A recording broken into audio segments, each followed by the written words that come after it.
Mheshimiwa Lissu akija anakuta ofisi safi. Tuko ndani ya nyumba. Sasa mwelekeo wetu ni kuhakikisha mwenyekiti wetu anaachiwa.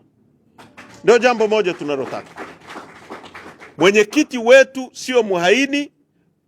Mwelekeo wetu na wanachama wetu na kampeni yetu ni kutaka sasa mwenyekiti Tundu Lissu atoke ndani. Mwaka mmoja ni mwaka mrefu sana. Mahakama ya Rufaa imesema hakuna zuio dhidi ya Chama cha Demokrasia na Maendeleo kuanzia leo. Hiyo mtu asija katokea afande yote yule au nani anajifanya atakayefanya hivyo anakiuka amri ya Mahakama ya Rufaa. Hakuna zuio dhidi ya Chama cha Demokrasia na Maendeleo, iki chama ki huru kufanya kazi zake za kisiasa.